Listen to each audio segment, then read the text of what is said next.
So this weekend, record high temps, but luckily, or at least it wasn't quite a... No, well, same you know up what? here. You're going to have to... Sorry, Future Lane, for maybe having Already. to edit that out. I don't know. That's up to your discretion.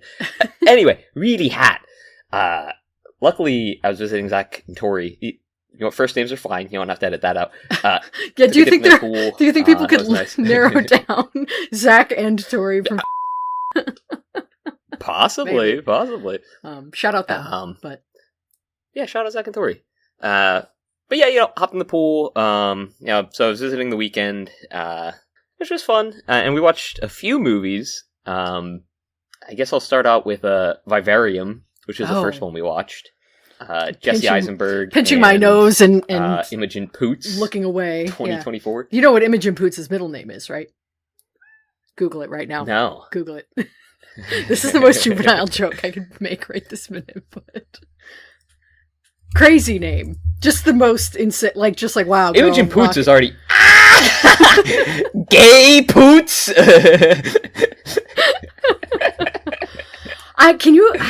That's crazy. Because she's what, imagine 35? growing up with that name. Yeah, so because gay, I've heard of women being called gay, like their first name gay before. Right. But they're usually they were 50 years old when I was 10, so this was something. Yeah. The cultural standards, I don't think, have changed that quickly. I feel like gay Poots is a death sentence in school. You can't walk around, is she with British? those names attached to you, right? Yeah. So, I don't know. Maybe do you think they have a different... It's different over there. Yeah, she's only... It is different over there. She's only, 6 years older than me? Yeah, that's crazy. It's crazy. Yeah. Anyway, okay, so you watch Vivarium. Fuck that movie. I don't know. That movie was fine, I guess. You don't like it? No, I It found... was fine. I was like, is this a pro-life movie? Or, I don't know. We're So, yeah. When watching it, within the first 20 minutes, I was like, oh, it's weird that right-wingers have... I told Zach, I was like, it's weird that right-wingers have not latched onto this as some from... Actually, really within the first couple of minutes, because I watched the bird scene, and I was like, oh, okay, I get the idea. I was like, it's weird that right-wingers haven't latched onto this as some weird anti... Great Replacement Theory style movie, right? I was like, oh, this feels right up that alley. But I think it's just because it's all white people, right? Yeah. So it's not as threatening. They'd have to they'd maybe have to confront something in that. Yeah, maybe. Whatever. I think it was pretty interesting. There were a couple of things that I wish were done differently. That I feel could have elevated the movie a bit if they had done differently. I guess I'll say. Yeah. Also a movie that, in its inflicting its suffering onto its characters, it sort of likes to have its cake and eat it too, right? We hate that in a movie. We don't. We're like, we do eat your hate fucking that. cake, bigot. Yeah. If you're gonna eat it, right? If you're gonna keep it, that's fine. You can hold on to it. That's totally okay. But if you decide to eat the cake, it's gone. You can't have both. Yeah. This lesson that you learn in kindergarten. The marshmallow test. Some people have never gotten past. What are the chances that directors have never gotten past this orange slice on this? It's looking pretty high from the way that you grab the orange slice and you're holding that beer. I mean, it's looking like that's going right on there. It is. Actually, I'm gonna do a pro gamer move and try and slice it in diagonally so that it kind of. I see you trying that. Yeah. Yeah, I see it. It's not working. I'm just gonna drop it in. I like that. Instead of rotating it, you're I'm gonna you rotated it this way instead of this way. Yeah. Like a fool. Anyway, I've got 6 different summer. I just went through the pick a 6 at the fridge in the in Giant, and just picked anything that was orange, had an orange, or had the word summer on it. I love a good summer shandy, 6 or whatever assorted ales. shandies there are. Yeah. I got an ale. There's lager, beer, I think there's a White Claw that's like a beer. Hang on, let me grab it. Claw Tails? Oh, it's a margarita. Claw Tails. Oh, that's fun. We're gonna see what that's like. We're gonna be talking about Ray Fine's juicy ass, and I'm gonna crack into the margarita. Anyway, what movies did you watch this weekend?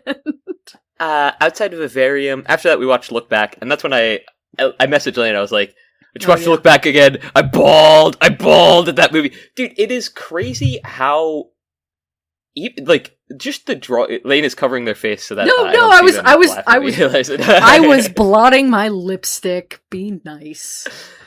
I'm already a beer in. I'm not liable. But yeah, I don't know. So much emotion is evoked in that movie just from like, I mean, all of it, even down to like the landscapes, that it makes me like yearn for a countryside that I've never seen. Right. It gets to the more like emotional parts, and I'm just a wreck. I'm a wreck early on because I know what's gonna happen. I don't know.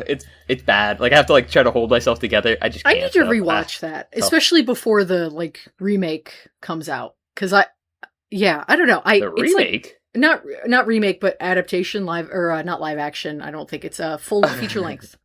That's the word. They're doing a feature length? I think so. I thought we talked about this. I definitely mentioned this before. I don't remember this at all. Look back. Feature. No. Movie. Let's try that.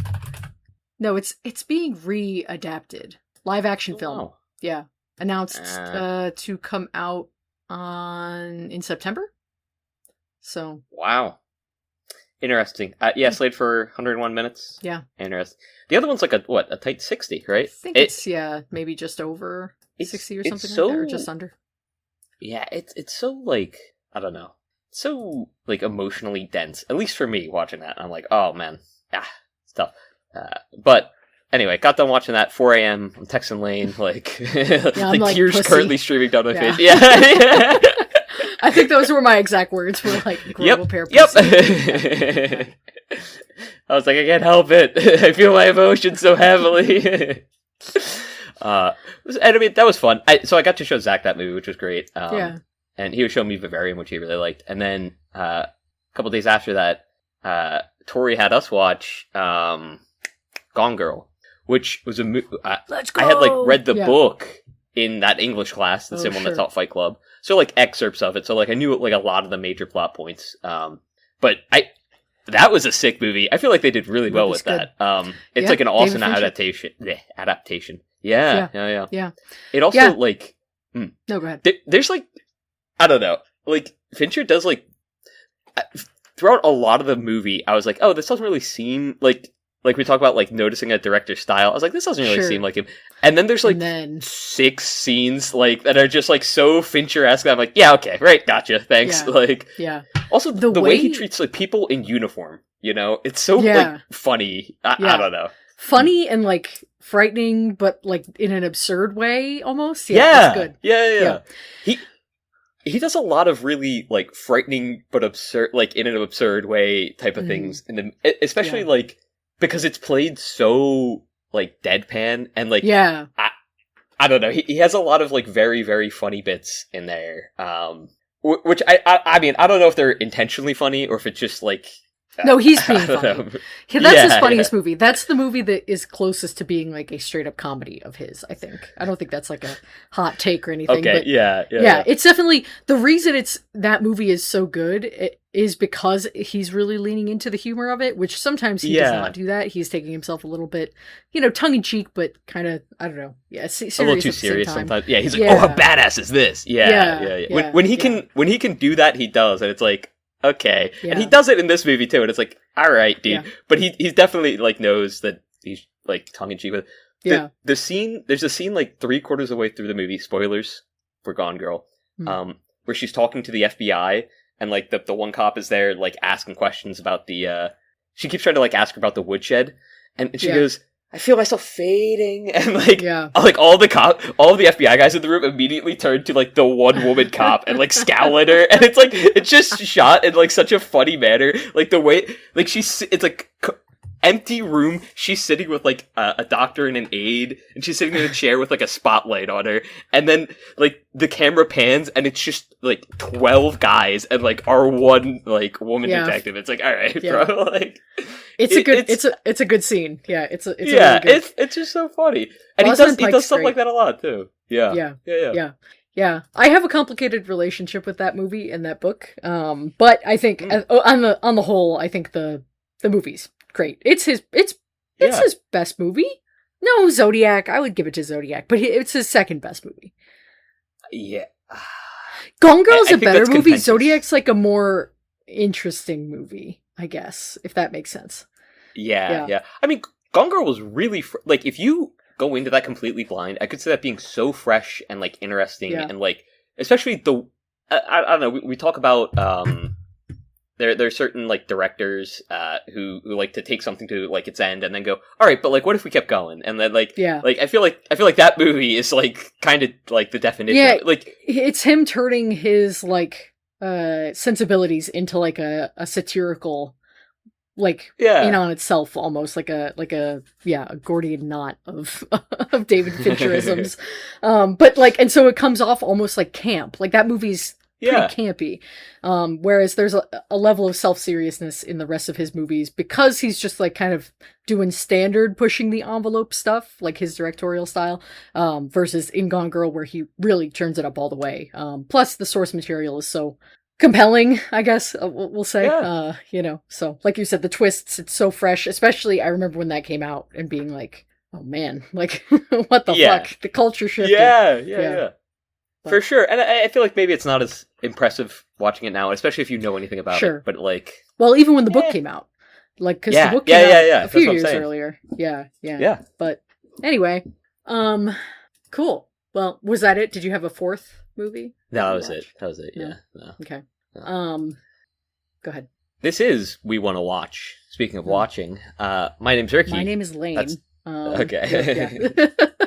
Well, you gave me too much of a gap there. I wasn't sure. I was giving because I was giving you the gap, right? And then it didn't seem like you were going to jump, so I started for you. You know, you have to give me. I'm operating on a delay. I've got like the bad cell service. Yeah. I want 3 bars over here. Yeah. Whew, I'm on 2 beers. What was this week's Rick's pick? Okay, we're white knuckling it. This week was not a Rick's pick. Oof. Oh, woof. Woof. Oh no. So what was this week's Lane frame? This week's Lane's frame was a Yard's Summer Crush citrus fruit beer. 12 fluid ounces. I saw you setting up for that bit too, and I'm like, bro, where is this going? This week's Lane's frame was The End of the Affair from 1999, directed by Neil Jordan.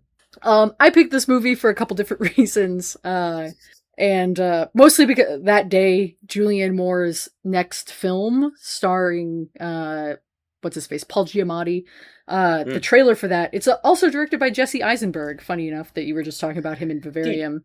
Yeah. Let's just do an aside on him real quick. I don't think I really like the guy, or at least he plays a lot of really unlikable characters. Is what I'll say. Interesting. And, like, you think so? He was really unlikable in Vivarium. He plays Zuckerberg in like Social Network. And again, I don't know. I don't. I don't think he's a bad guy, but like I was gonna say, he's actually seems to be kind of a nice, chill guy overall. But... Yeah, probably. His characters, man, he's so punchable. He does that so well. He does that really well. He has a good, punchable face. You like him in Now You See Me, right? You like those movies. Oh, shit. Oh, he was in the Now You See Me movies. Yeah, those are pretty fun. Yeah. He's less hateable there for sure. Okay, all right. Yeah. He also directed, he directed A Real Pain that came out last year or 2 years ago, 3 years ago. Time, that was the movie that got Kieran Culkin his Oscar. It was okay. So anyway, and then this movie, The Debut, the trailer came out for it last week, I think it was, and that's directed by Jesse Eisenberg. And I was hearing buzz about Julianne Moore's performance. Talk about Oscar buzz. She has one Oscar. Not for The End of the Affair, but so she has one Oscar already, and I've been hearing buzz that this new movie, The Debut, could be worthy of a second. So it sounds like she's probably up there as far as a nomination lock, but as far, it's still early, obviously, in the field, but it sounds like she's a contender. So I figured I'd kind of jump into her filmography, find something that fit our criteria and that I hadn't seen before. And yes, our delicate sensibilities. And so The End of the Affair is one of her Oscar nominations. So I've kind of figured that was a nice segue, and I feel like I've seen all the others. So yeah, well, that's kind of crazy, but I mean, not crazy. Crazy It's what? impressive. That I've seen them all? Crazy Stupid Love. Yeah. She's in it, if you remember. She was not Oscar nominated for Crazy Stupid Love. No, I have not seen all of them. But Boogie Nights and Far From Heaven are two of them that we've covered. That's crazy. Yeah, wow. This is a pro Julianne podcast. But also End of the Affair, and then The Hours is the other one I've seen. And then Still Alice is the one she won for. I have not seen that either. So, you know, it'd be cool to see her back on the scene. She was nominated also for May December. No, she wasn't. I thought you didn't like that movie. What? I love May December. Sorry. Okay, my bad. Sorry. It was another movie that came out of my bad for blowing up the mic. No, you're good. I shouldn't have misremembered like that. That is my fault. You should know all of Julianne Moore's filmography front to back, as well as my opinions on all of them. No, maybe you're thinking of Anora? Is that? I'm trying to think of what other 2023 movie. It was 2023 or 24. I don't. No, it was. Maybe it was. No, I don't know. Pretty Little Lies. Pretty Little Thing. No, I don't know. Oh, I know what you're thinking of, but I can't remember the name. I haven't seen it, so I don't know, I don't know. Fuck. But yes, I know there's a movie with a stupid fucking name like that. So one of these books, turned into movies. No, May December, is the one I don't know, they came out at, a similar time. And, Jesus. Yeah. They're similar in my mind. Also, I want to redact my earlier Jesse Eisenberg comments. He was also in Zombieland. Those were fun movies too. I think he's got he's got a pretty decent. I mean, he doesn't do, or at least I haven't seen him in anything super serious. But you know what? I think he's got a decent range as an actor, and he's fun. They're always good watches, and he brings charm to them. So you know what? I take it back. I take back what I said about him. Yeah, you should watch A Real Pain. I think you might like that movie. It's a very mellow kind of just slice of life almost, moment in time type deal. And it's about kind of a dirtbag and his douchey brother. It's fun. It's fun. Everyone's got problems, but yeah. So I don't know. I knew that this movie had a reputation for being a stuffy kind of period drama from the 90s. And so I this has a reputation as a stuffy period drama from the 90s? Are you fucking with me? I'm not fucking with you. That's its reputation? Yeah. Interesting. Yes. This is very much in the zone of goofball, kind of silly, corny melodrama revivalism from the 90s. And I think this movie has that reputation, but I too was surprised by the amount of sucking and fucking in this movie. Yeah, they're going at it. I was like, whoa. Yeah, I wrote down on my notes, which I 5 minutes before recording. I shaking, trying to get out a lucid thought while I still could. But one of them was, is this our horniest movie that we've covered? There's 4 sex scenes in this? It can't be. But maybe, is it? Maybe most, sexually graphic, maybe? Not most horny. No, In the Mood for Love is most horny. In the Mood for Love was hornier than this movie. I guess most sexed up. Most sexed up, sure. Because In the Mood for Love is it's restrained. More... Yeah, it's I know. Yeah. Which is why I think it's hornier, right? This movie is, is why I think In the Mood for Love is hornier. I think this movie is more sexed up for sure, right? Yeah, this movie's not horny for a really large part of it. So when it opens, because I was like, all right, kind of a whatever stuffy period drama, fine, cool. We haven't watched one of these before, and then Ralph Fiennes is the gif of the guy writing with the pen that's on fire. He's typing out how much he hates God, or he doesn't mention God in the first bit, but he's I'm a huge hater. I'm filled with hate and jealousy, and I want to fuck up some people's lives. And the rest of the movie starts going, and they're getting to it really quick. The two of them, great chemistry. The whole front half of the movie is very kind of psychologically twisted. You're staying with this guy. You're totally in his POV.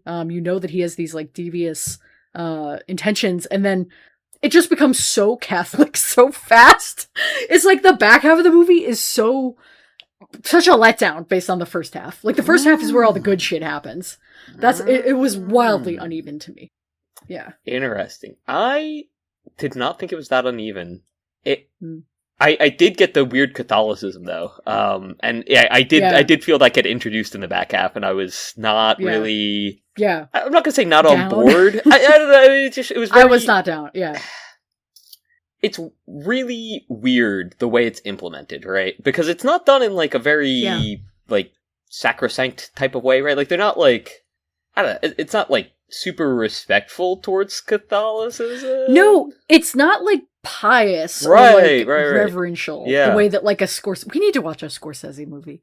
We really do. And it's also not like openly like mocking or rebuking it, like something like The Exorcist, which is still I think The Exorcist like takes its like that's Catholic a roots like very seriously, right? Yeah. And it allows it to I don't know whether you want to look at it as like a satire or however you want to like view it, you know. It's like it, but it's very clear that like it respects its Catholicism and stuff.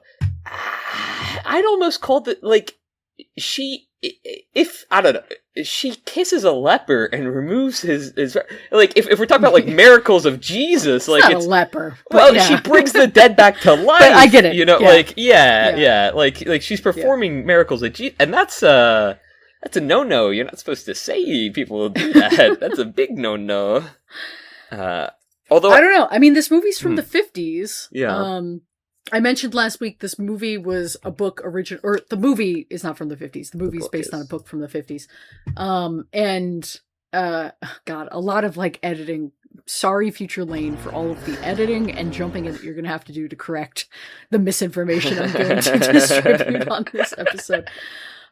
He also wrote The Third Man, which is a movie we should watch ASAP, frankly. But so I was like, okay, like that movie is not super religious. So I like this movie kind of coming out of there from the same author. It's weird. It's a weird repressed take, especially in the 50s. I feel like this is, I don't know. It doesn't jive with like kind of what was going on culturally in the 50s. Obviously repression was, but this movie's not like anti-repression. You know what I mean? Right. I also, I mean, I don't know, man. Because I don't know. I don't know. I've been trying to think of like the role that that Catholicism or whatever religion takes within the film, and it's weird, right? Because it's not like punishing it, right? Like it's almost as though like it's straight up punishing her. It's like Moulin Rouge, but worse. It punishes her for breaking her vow, right? Essentially, right? Yeah, not for the extramarital affair, right? It's for the end of the affair, right. Yeah, which is like not it's like I don't know. It's very like odd in that manner. Well, it almost feels like puritanical, where it's like, well, she was getting away with it, you know, and being left to her own sin up until she got God involved, and then God took the opportunity to punish her. I don't know. I don't want to nitpick it too much because it's the book. But she also brought the guy back to life, is the thing. Like, that's true. Yeah, like, right. Don't those two cancel out? Yeah.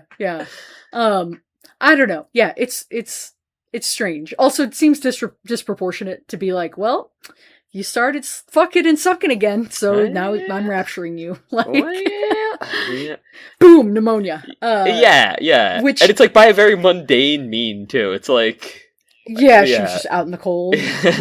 When she starts coughing, like because like they say like several times in the beginning of the film, you'll catch a death in this cold, like that too. But, which, like, that's fine, but then, like, when a character coughs, I know this is the most, like, well-known, obvious movie trope in existence, but, like, if the character coughs in the first 30 minutes, they're gonna die. It was like, oh, well, now I know how the movie ends. Like, this movie starts so weird and, like, aggro by centering him, and, like, the way it introduces him on the typewriter, and, like, all of that just feels, like, really, like, depraved. Like, it's a really like weird ass thing to do. So then for it to just end up being they love each other, they can't be together, and she's gonna die about it is just a real letdown. Yeah. I get that. I also am now seeing more of the Moulin Rouge aspects of it. I didn't even really think it's the same Rouge. plot, right? Yeah. Other than, you know, they're not literally married in Moulin Rouge, but yeah. Kind of funny. A lot of women die. Bitches be dying. Yeah. You know? Oh, yeah. Often. Yeah. In classic literature. So, yeah. Is this classic literature? I mean, the 50s. I don't know. I guess it counts. It's probably a classic. I don't know. I think women just be dying. I mean, That's true. Yeah. Shame. What did you think of this movie, other than being uneven? How did you like it? Did you connect with the first bit? I liked it. And Ray Fiennes, twisted shit? Yeah. Yeah, Okay. So I've been thinking more. I was just, because when I was traveling, I have time to think. I like movies about weird, twisted fucking weirdos, Yeah, well, I'm sitting around. As opposed to normally. Yeah, no time to think. No time to think, Yeah. I like movies about, twisted fucking weirdos. I think it's great. And I feel like this movie sort of delivers on that. Yeah. So that's why, I don't. What? It just seems... he is twisted in the first half, but then, the minute that she explains what actually went down, he has his bombing scene from his perspective, and then you see it again from her perspective. And the movie, this movie's a train, and Ray Fiennes is the conductor, right? And Julia Moore is the coal. And Ray Fiennes is fucking barreling forward, and he's, acting all crazy and sleazy and talking to people, whatever. Yeah. And then someone runs forward and yanks on the brake. And this movie screeches to a halt as Julianne Moore describes for 10 minutes in this long flashback about her perspective on things. And she went to the doctor, and she was sad, so she confessed, and whatever. And her perspective of the bombing, it's so boring because we knew. Yeah. Did we not know? Didn't we know? We we didn't, right? She comes back, she's praying, he's up there. It's obvious that she prayed for, I feel like it's so clear that then to re-explain it all just feels... I'll say in watching that, I noticed her demeanor change and everything. I thought it was just because she thought he was dead, right? The whole I made a promise with God, and he kept it, so now I have to keep my end of the bargain. I think that's fine to explain, especially because it is, but the way they do it sucks. Yeah, well, because they're trying to tie it in with the birthmark on the kid's face, and how she was I prayed within my heart of hearts that I wish I could remove it from him, and okay, that happens too, and we didn't know about it. It's okay, wow, crazy, but it's A, that's sacrilegious. B, it's I don't know. That was not emotionally impactful for me. Me. Yeah, the when he's the kid's turning at the end. It's supposed to be this big reveal, and Ray Fiennes is it's complete letdown. It's a complete letdown. It's okay. My eyes, sure, just had already glazed right off the screen. Yeah, I just slid like a melted donut across the living room. I will looking out the window instead. This movie did struggle to keep my attention at certain points. And especially towards the back half. Yeah, see? Which I thought was just me, It's uneven. No, it's not just you. No, and that's what I mean. We've never watched a movie like this. We watched Far From Heaven, which, on the surface is very similar, right? Okay, period piece, Julianne Moore is repressed. There's a couple that can't be together, right? It's melodramatic. We have watched other movies, but, none that are, what I would categorize in this kind of genre or bucket from the 90s and even the early 2000s, which is boring and stuffy and bad. And this one, I actually really like the other two movies I've seen by Neil Jordan. They are the complete opposite of this one as far as setting and production design goes. That's The Company of Wolves and Interview with a Vampire. Which was 2024. So he directed both of those. No, not the TV show. The movie from the 90s. Yeah. It's that's Tom Cruise and Brad Pitt and Kirsten Dunst, my future wife. So that's a great movie. We should watch that movie sometime. But so we hadn't watched a movie like this, and I was okay, maybe there's something to lock into, but no, I think you're totally right. This movie, these types of movies have a reputation for being the kind that your eyes roll off the screen, for, and this is one of them. It's kind of, it's kind of tough because I don't want to say that I didn't enjoy it, because I really did enjoy a lot of the, dialogue and stuff that they do. I think that, Ray Fiennes is playing an excellent character, and, I don't know. We'll talk about them. The dialogue between, him, the priest, and, what is it, her husband, whoever he is. Henry. Yeah, Henry. Like, yeah, it's interesting. It's cool. And I think it's a lot more interesting near the beginning and like watching their relationship develop. I think those are the most interesting parts of the film. Yeah. I just crossed off 3 notes incorrectly off of my notes. Like 3 bullet points I just crossed off the wrong one 3 separate times. I agree though. It does have moments. Like I said, the first half, they look like they want to eat each other. They both, like, both of these actors separately in their own way have like I'm going to eat the person that I'm making love with look. Yeah. And so putting them together is like liquid nitrogen. It's just like, you're like, it's nuts. And so then like when that goes away, when their chemistry kind of falls off, because they're getting into like the more, Catholic parts of this movie, it's just like a vacuum. There's just nothing there to replace it. There's not, because I'm not going to get attached to the idea that she kissed this kid's birthmark away. Yeah, I wanted to see them fuck. They were clearly in love. It's also so just that like Henry, the husband, I just couldn't really, just didn't vibe with him. I don't know. I couldn't really feel attached to him. Sure. And so like, yeah, like I like the dialogue. I like seeing like, oh, okay, tortured man, yada yada. But like, at a certain point, just kind of get him off my screen, right? Yeah. I think the conversations with the priest are like pretty cool, especially just like how much like Ralph Fiennes fucking hates his ass, and he's like, yeah, you filled her head with lies, and then your God took her from me, and it's like, okay, dude, all right, let's. Yeah. No, I think he says from us too, which is like the most fucked up part. It's like, all right, buddy, let's calm down there, At the end of the movie is such a letdown. Like, okay, she has a good death scene, right? It's sad. Yeah. And then when he like blows up at them, first of all, it's like 2 minutes, if that. That scene might only be 45 seconds long. Yeah. Like where they're blowing up, like where they're at the end after she's passed away. I think any individual sex scene is longer than like him blowing up at the end. That's true. That's true. Yeah, I saw Ralph Fiennes. Thankfully though, right? Longer. But like, yeah.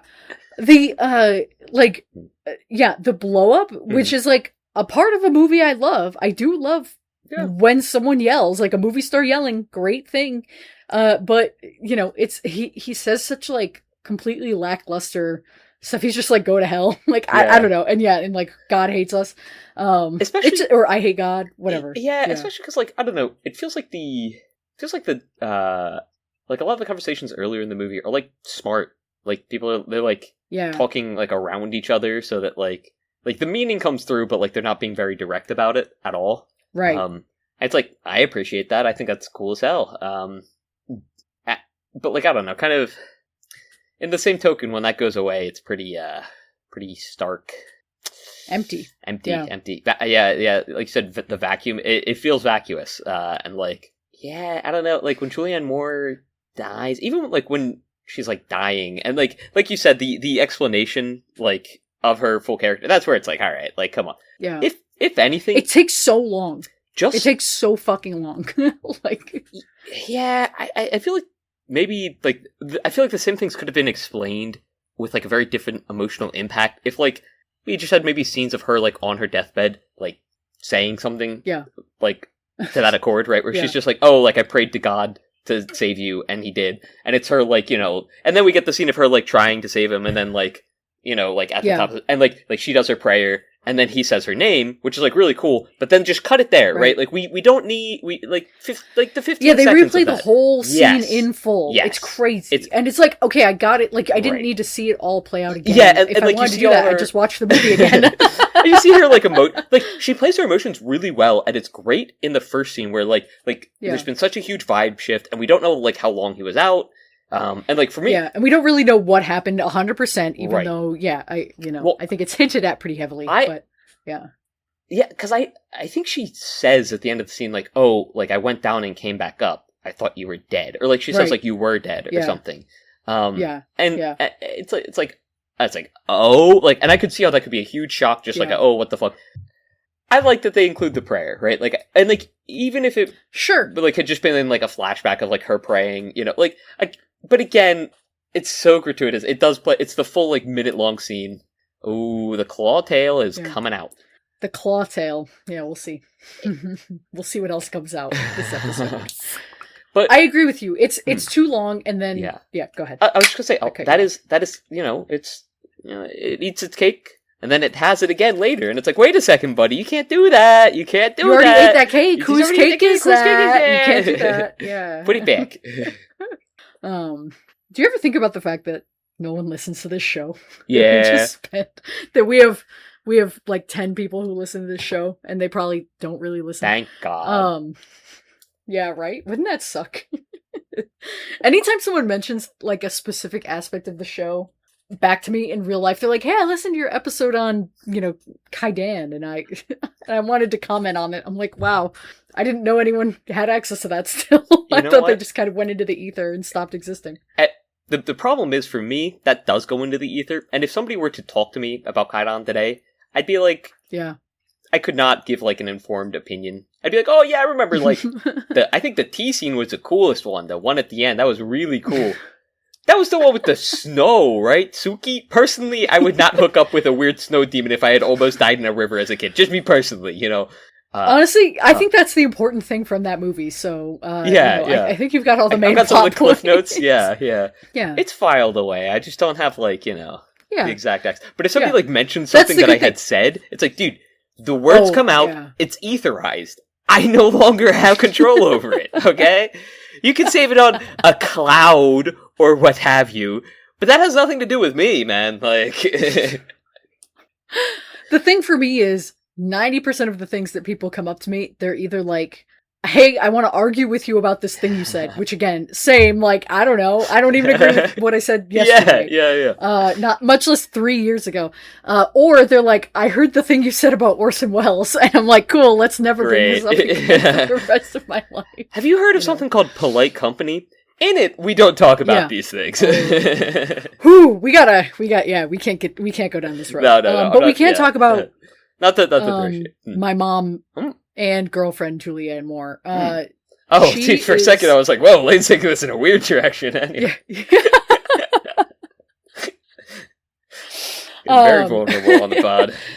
Yeah, let's talk about my mom.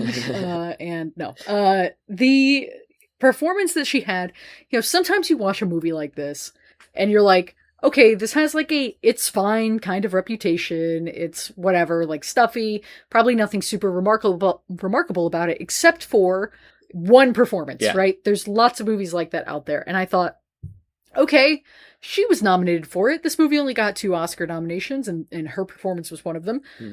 Maybe there's something here. I think it was cinematography. Okay. I might be lying. Yeah, cinematography by Roger Pratt, which I will throw out there that this movie was edited by the same guy who edited Barry Lyndon, of all things. So interesting. Yeah. But, Julianne's good in this, but, I feel like I've seen her do better in other movies several times. So, she is such an actress who has, like, a very specific but very deep vein of work.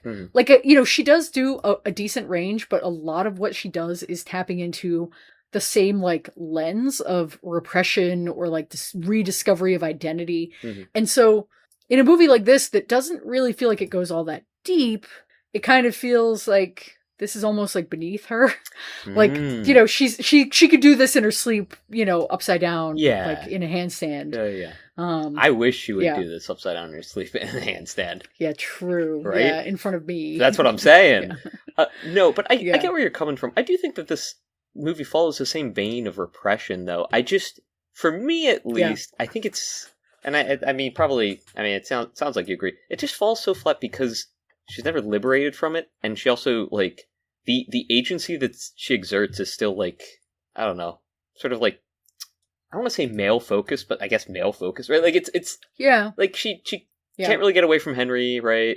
But, like, she still wants to, like, live a better life, or, like, enjoy her time, which she does with Ralph, or Ralph. And then, like, the it's priest a secret guy third thing, actually, but, Yeah, but, like, and then... It's Rafe. My bad. And then... The thing is, like, even if it's, like, you know what, it's because people say Rafe Fiennes, I don't... Yeah, so you can't tell. Yeah. But it's Rafe. Yeah. But, like, I don't know, it's just weird because it's like, all right, well, like if she had left Henry and like also not gone with what Brannix, whoever Rafe's name is, Bendrix. Which they call Henry the whole time, but then they call him Bendrix even though his first name is Morris for the whole movie. I was like, okay, you just wanted to say the word Bendrix. Yeah, you're right. You just wanted to like you just had this cool name for my OC. I just want to use it. Morris Bendrix is the shittiest OC name I've ever heard. Are you kidding me, bro? That's true. That's my self-insert for like Sherlock. I guess. Yeah, okay.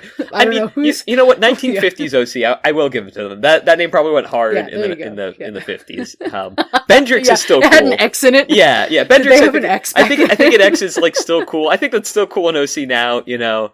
It's also like vaguely like Roman without like directly being like a Roman name. You know, Bendrix. Like that's. There's something to it. It's got the X. Morris? Yeah.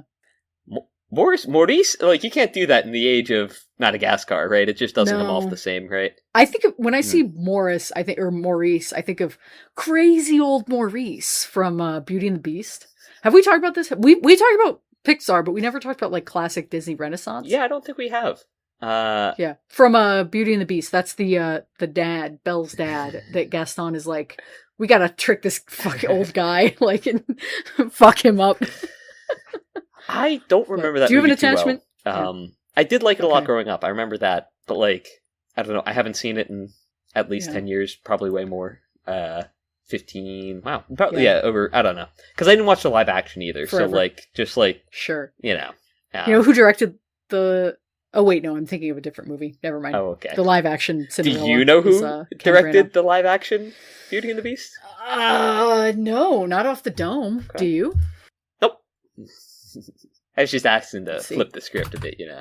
No, I was thinking Ken Branagh is the one who did the Cinderella. Dude, he's like Bill Condon. Oh, Bill Condon. He's everywhere.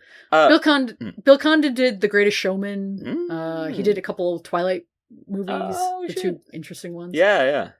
Anyway, hell yeah. What were you gonna say? Oh, that guy, Ken Branagh. One of the he's everywhere. Yeah, he got everybody. I was just thinking the same. One of the movies because Zach likes to scroll around looking for movies. One of them either had Branagh or was directed by Branagh. I think it had Branagh in it.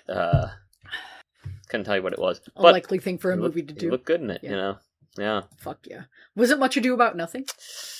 He's yummy in that movie, unfortunately. He's such a sleazeball, but well, he's in a ton of shit. Yeah, honestly. I don't. He's in so many movies. I don't think so. No. He's gonna be in the Thomas Crown Affair remake that Michael B. Jordan is doing with Adria Arjona. It's gonna be and Lily Gladstone of all people. We gotta watch Killers of the Flower Moon. Oh man, this is an all-timer episode for it. We gotta watch blank. We should watch that movie.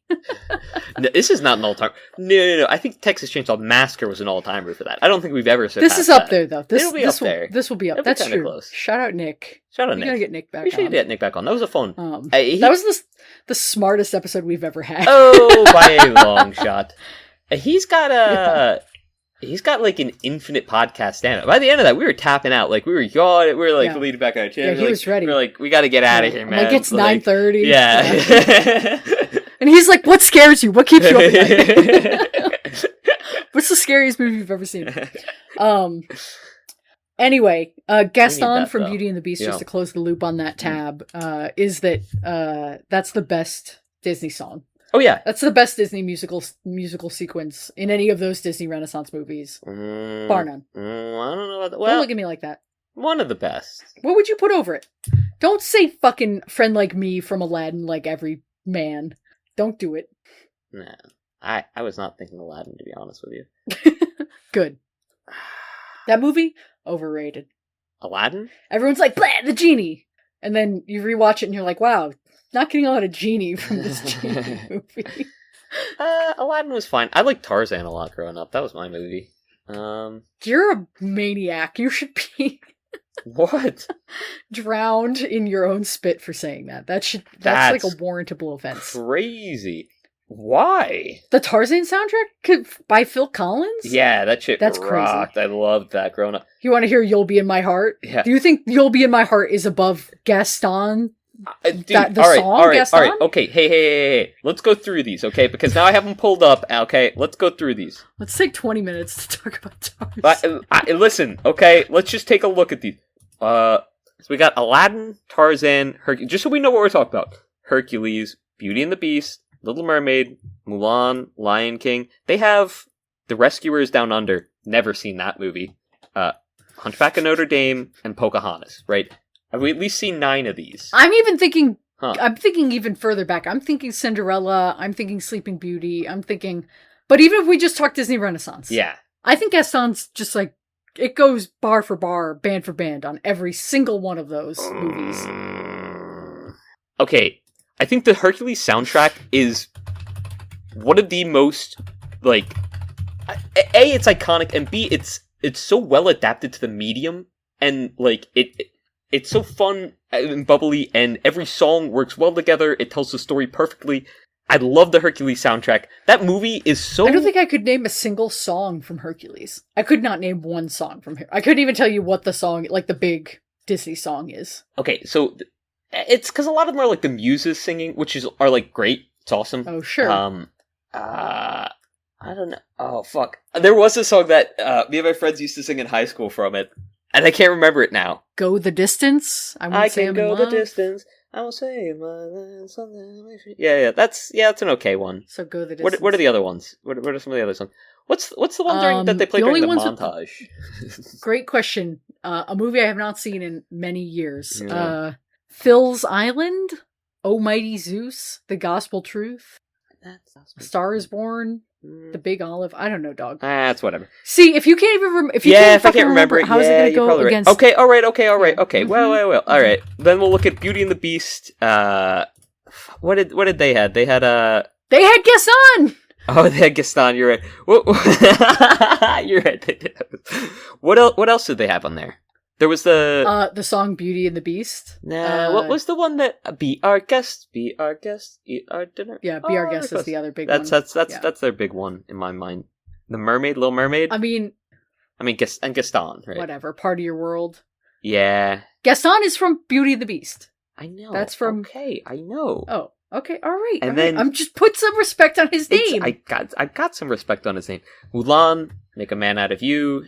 It's kind of like the only one that's coming to mind. That's the only one that comes close. Yeah. That's the only one that comes anywhere that's a close one for Gaston. me. Yeah. Lion King. What are the songs in The Lion King? You're crazy for not knowing. Bro. Wait. For literally, I will Venmo you $20 if you can name the 3 big songs from The Lion King. When yaba, the lion, but in African. I can't wait to language. I don't remember what language is used. I can't wait to cut that. Yeah, because it's just not even close. The levels. Yeah, it's just screaming. It's just me yelling. Yeah, so you got one. If you can name the other 2 big songs from The Lion King, I will Venmo you $25 right now. I will Cash App you. I'll send you the Zelle. I'll hit you with the Zelle. What if you can name without looking. I'm not looking. I wouldn't do that. That would ruin it for me. Oh man.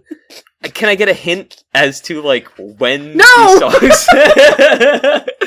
Okay, all right. In the jungle, the mighty jungle, the lion. No. That's just a song. Okay, maybe you're right. Did they do that in The Lion King 2.5? Maybe. I have not seen that in 30 years. Yeah. That's fair. Man, I think you got me up a creek here, bro. I don't think I know him. I don't think I know him at all. I'm going to say them and you're going to hit yourself in the face like you're actually going to... What you're gonna do is you're gonna do the Hereditary. You're gonna shoot your hand up into the air all crazy and then smack your face on the desk. I don't think I'm when I tell you Hakuna Matata is from The Lion King. Ain't no passing phrase means nowhere. Well, you even know the words that aren't just Hakuna Matata. It's our problem-free philosophy. Hakuna Matata. What's the second one? The other one is Can You Feel the Love Tonight? The ballad from Elton John. When they're not fucking, but the lions are kind of fucking. Yeah, that one. You know what? taking out my headphones for that. I think my brain had replaced that with in the jungle, yeah, sure. That's my bud. They might talk about a jungle in the Elton John song. Probably. Anyway, I'm just saying, in a spitting match, nobody spits like Gaston. Yeah. You're fucking right about that, bro. Every last inch covered with hair. Hey, yo. Like Gaston. Yeah. Anyway, Jesus, how'd we end up over? Let's talk, since we're talking about music, let's talk about the music from The End of the Affair. It's bad. It's overwrought.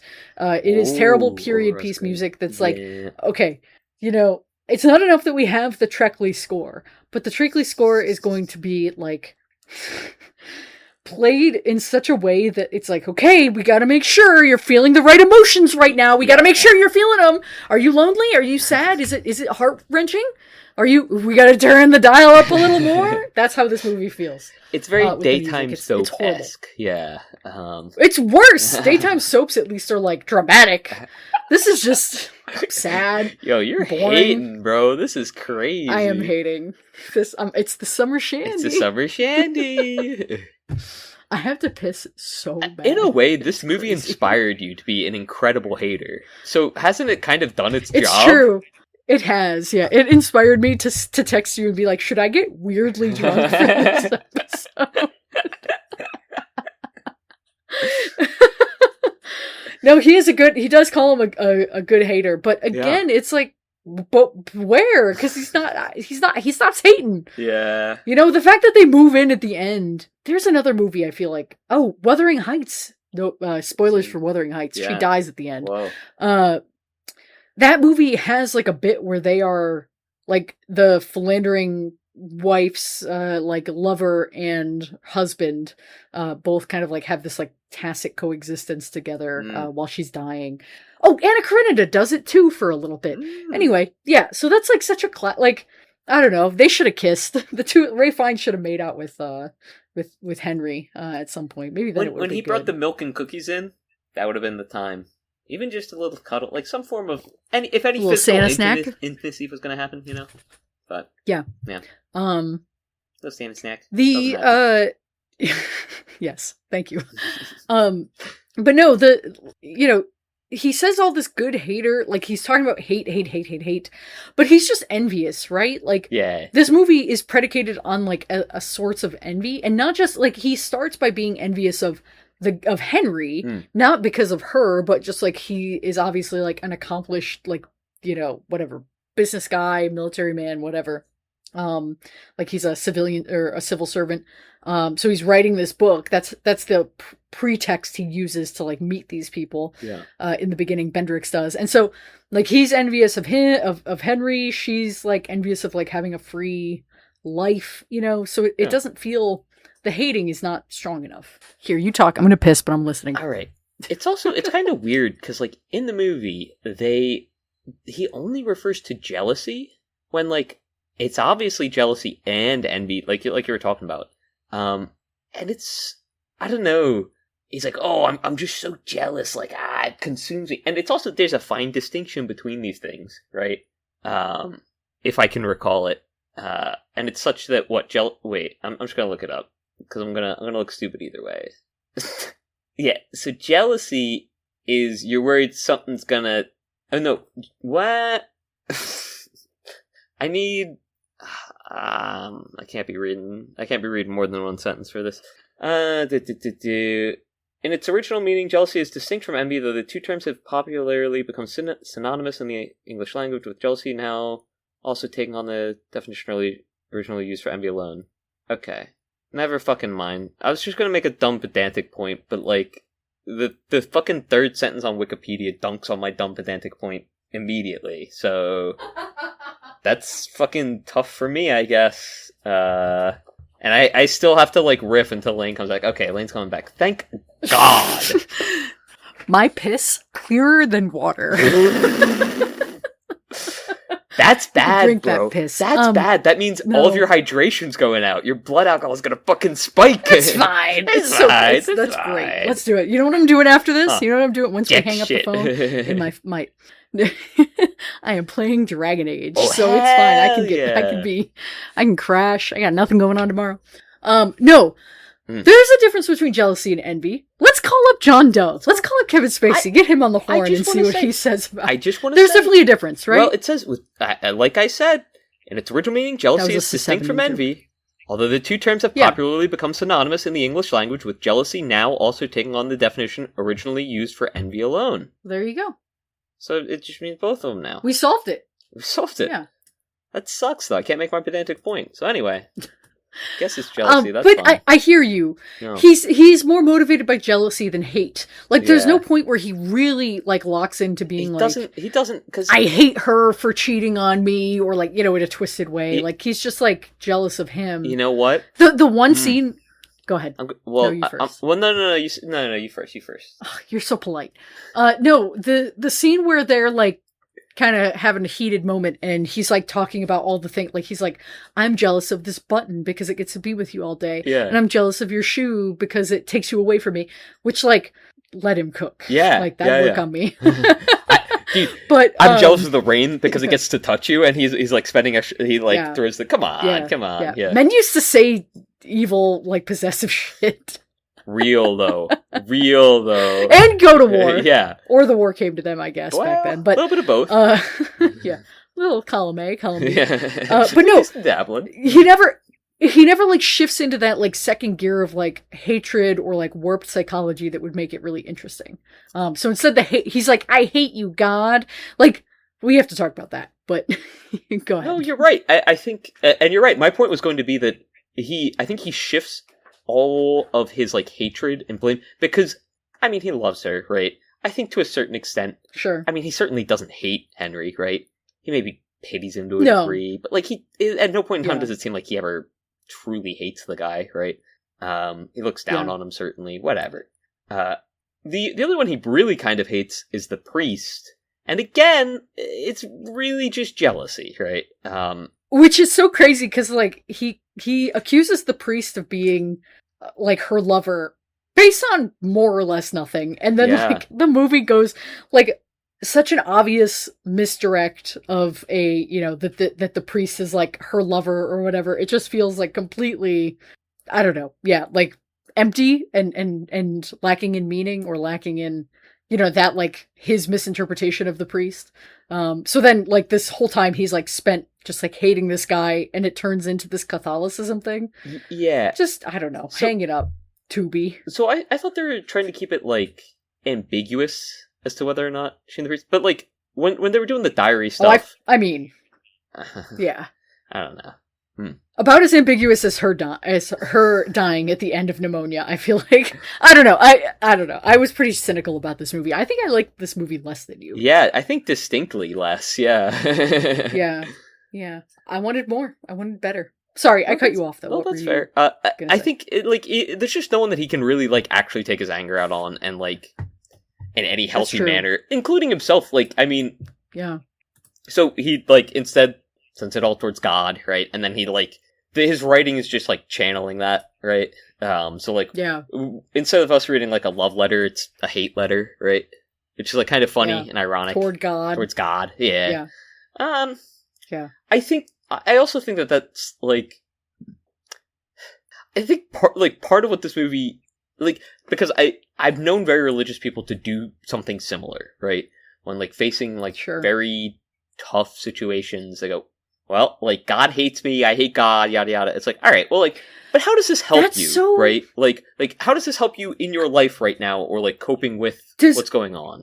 Does that really happen? Like, because I'm not in a, well, okay, all right. I mean, I know about Job. Saying, it's like it's tough, bro. Like, I'm just like, I can't imagine a situation where I am a God-fearing person and something happens that makes me feel negatively toward God, and that my response is to hate God and not to disbelieve in God.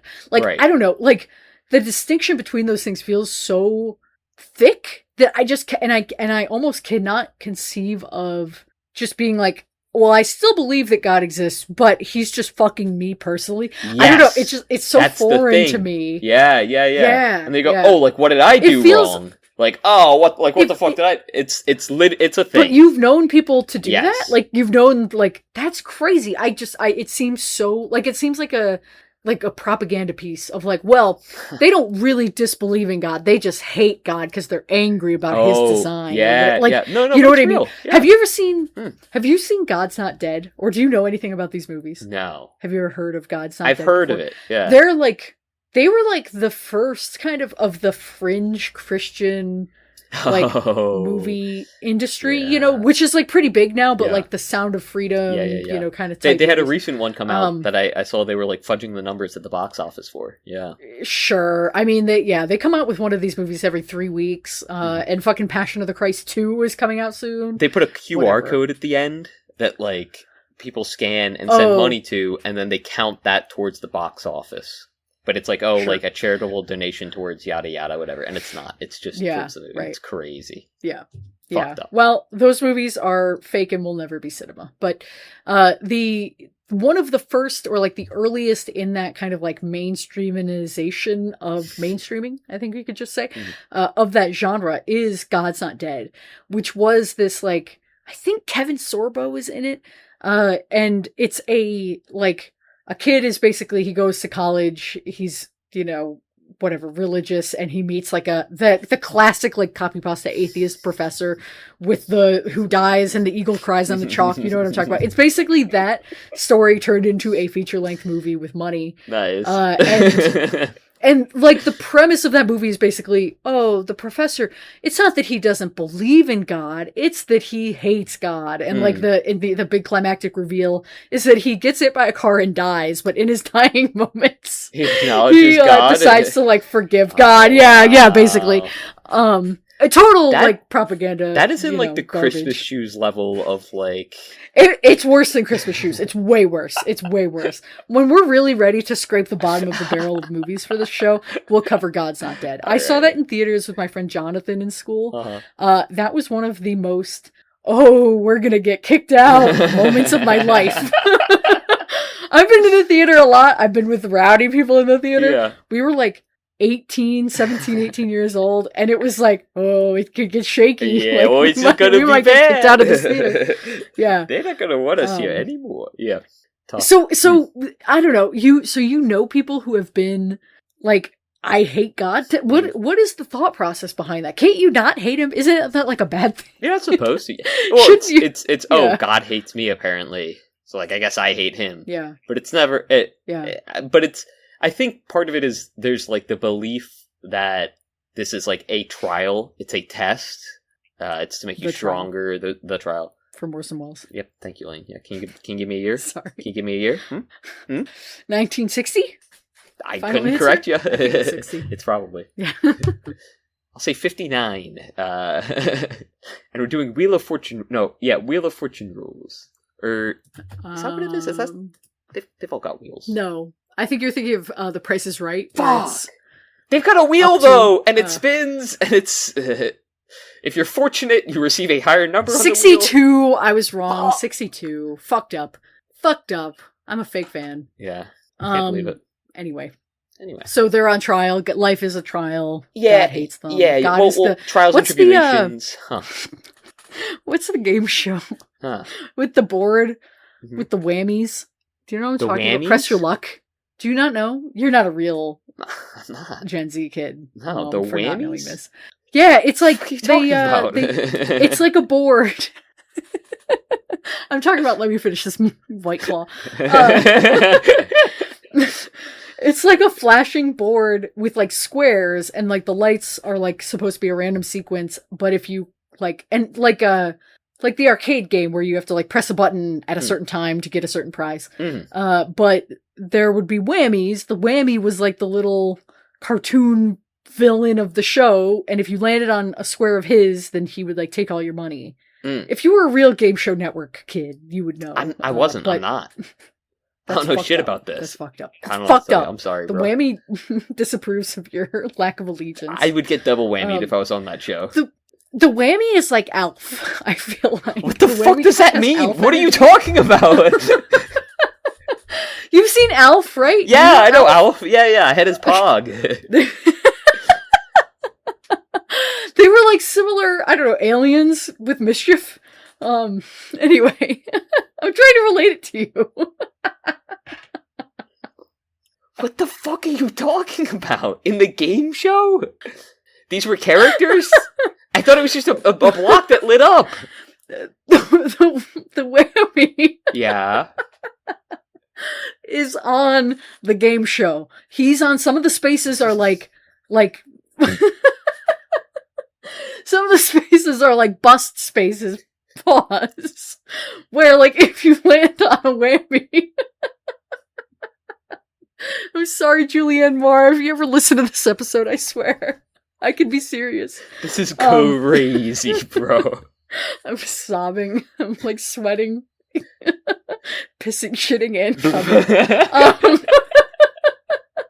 No, the whammy would be, like, the little cartoon on some of the tiles, and if the light that you, like, when you hit the button, if the light was on one with a whammy, it would take all your money. It was like a little cartoon. They would do like a little animation showing it coming and taking your money. Yeah. And I'm saying Alf is like similar. the whammy. He's just like got a similar, I was trying to just like species. build the image of the whammy. Yeah, like Wile E. Coyote kind of, you know. Not a very similar species, right? Because that guy is like a coyote, right? I guess, okay, maybe the road like runner. Anteater, almost? Well, not species. I'm talking about like archetype. Oh! You're saying they're a mischief maker. They have a pan, if you will, a little trickster guy. Yeah. I gotcha now. Okay, should have just said that. My bad. Anyway, how did we get on? They were just little guys. They're just mischievous little guys, you know. Oh, what are you gonna do? Are you gonna hit the button when you got just a little guy on it? The trial. The trial. Yeah, it's a little birthday boy. He's a little birthday boy. He's a little birthday boy. You gonna hit his button on his birthday? Do we have any other bits we want to do right now? We want to get into we got everybody. I don't know. We do have everybody. That's us looking at our bits. We're like, we got every bit. We got every bit. Embarrassing. Imagine. Right? Huh. We pretend we have a John podcast Lennon? studio. Imagine. And we've got like a whiteboard of all our bits. All the just bits. Written down for us to reference. Written down on boards. Huh? I'm sweaty. I like the John Lennon Imagine bit. I think there's something there. I think we should kill that bit. I think we should throw that bit. No. That too. Maybe. For making these jokes. Bleeping that. Yeah, thank you. Dude, Future Lane, sorry from both of us. Yeah. You apologized earlier, but... They're unemployed. Yeah. They have time for this. Let it be known you're the one saying this, not me. I know. I just keep checking my levels in Audacity and being like, all right, well, I'm still being picked up, so that's 90% of what the episode is. Anyway, the trial. Mm-hmm. People are on trial in their lives. They look to God. They're thinking, God, not a fair judge. Yeah. That's crazy. Yeah, they do that. Yeah. I think it feels like, shouldn't the natural path be to reject your faith entirely?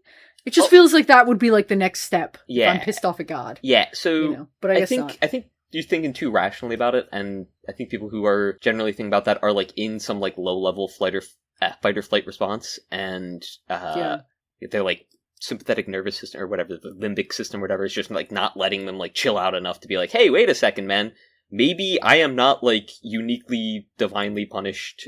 Maybe I am just, like, a being that is trying to find its way in the world. And, like, that's fine if I make mistakes, but, like, I need to forgive myself. Yada, yada. Whatever. I don't know. I think also part of it is, like, self-forgiveness. It's very easy to, like, never forgive yourself for things that happen. Whether or not, like, it's, like, a good rational reason. Yeah, rational, yes. Whether or not it's reasonable even for you to, like, I don't know, hold it against yourself. And you know, Bendrix kind of suffers from that a bit. Whoa, Lane did not like that sip. Bendrix kind of suffers from that a bit. My water bottle tasted like jockstrap. Oh, bro. Gross. I bet a beer would solve it. Anyway. I don't want to hear it. I saw you hit that vape again. Well. Bit of claw tail with all this.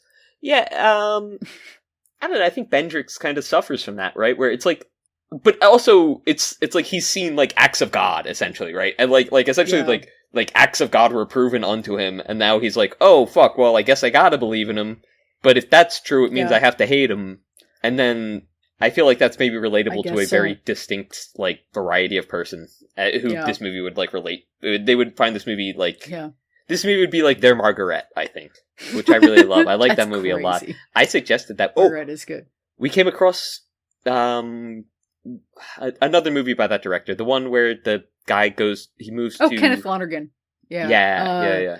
Manchester by the Sea. Yes.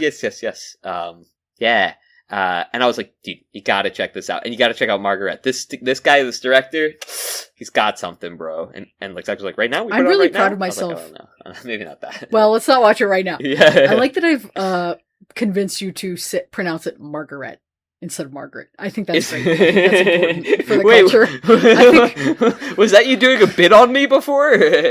No, Margaret. No. He said when he reads the poem in the movie, he pronounces it Margaret because that is how like it fits in the poem. But like, if you look at the name of that movie, it's Margaret. But like, I mean, he says Margaret, so it's Margaret, I guess. I don't know. I don't know how people pronounce it in real life. Like, I feel that. Yeah. I like pronouncing people's names like oddly or uniquely. Right, sometimes. I think it's fun. And not in, not in like a mean or rude way, though, right? What's the one, Tumblr post about, like, the, like, lengthening people's names? Do you know what I'm talking about? Like, affectionately lengthening people's names? No, you make me think of the Morgan Freeman and the one other dude who, like, they do the... Oh, it was Jonah Hill, and he goes... Jonah Bona Bobona Fofona Kona Kona Jonah. Now you do me. And like he's like Morgan Bo Morgan Morgan. And then like they just never spoke again. Good. Apparently. I wouldn't want to talk to Jonah Hill either.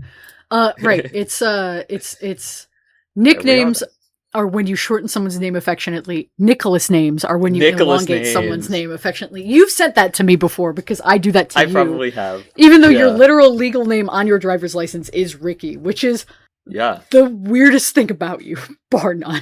Like birth certificate too. What do you mean? How is that the weirdest thing about me? I'm way weirder in way more aspects. You're normal. You're so normal compared to the name Ricky. My name is the most normal part about let me first off, no it's not. It's not true. Second, if you met a kid, if you met somebody named Bobby, like their full legal legitimate government name is Bobby, would that not strike you as weird?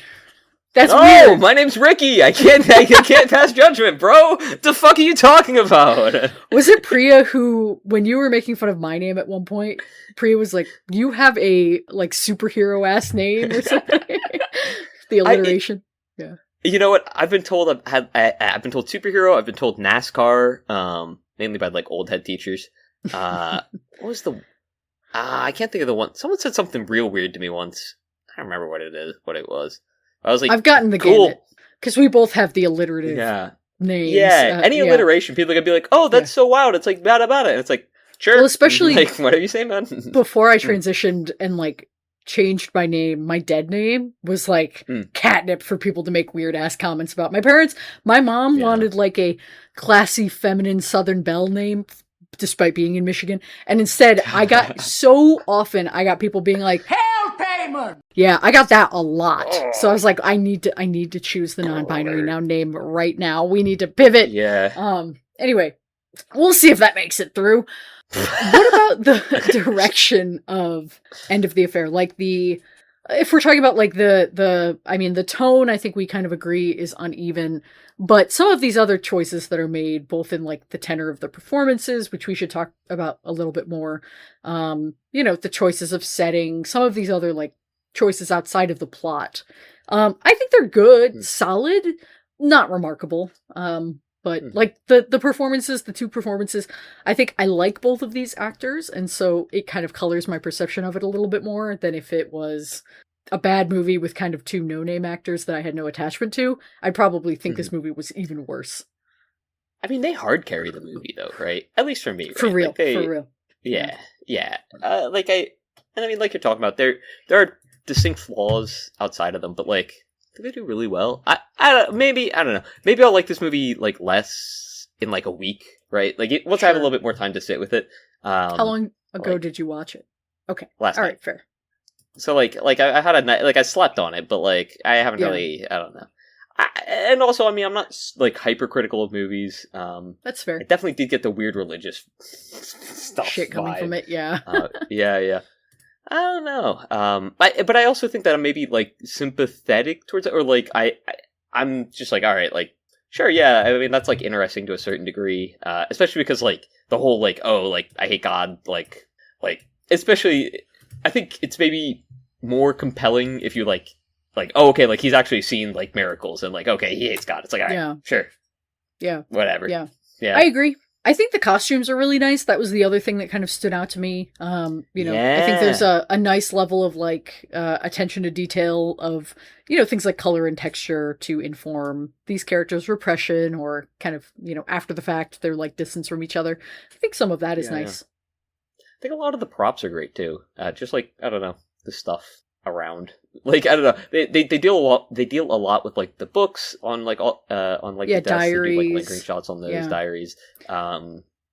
There's one book he was reading. I forget the name of it. I tried to remember it. I should have written it down. Oh, it was the book he wrote. Had a funny name. It was like I am repressed and lonely. Yeah. Like the name was like very on the nose. It's shown like a few times during the film. Yeah. And they do like good color work with like just like that and like the other set pieces. The ashtray the dude gives him. I think Raph. Rafe. Secret third thing. Rafe. God. I think Rafe does like, I don't know, I think he does a great job overall, but especially in like portraying he's still like a caring man, and he wants to seem angrier at the world than like he really is. Yeah. And I feel like it's because all of that anger comes from like this point of love and like his own understanding of like the reason behind its denial, yada yada, and like his unacceptance of that, right? It's like, okay, well, whether or not that's particularly interesting or compelling, he makes it to a certain degree, for me at least, right? I think they both do, yeah. Have to watch Red Dragon. Her struggle's different, though. Have you, because Red Dragon is the like remake of Red Dragon, the book, aka Manhunter, that came out after Silence of the Lambs. Yeah, after the movie came out, they remade that movie as Red Dragon, and he plays the Tooth Fairy. Like, he plays the Red Dragon character.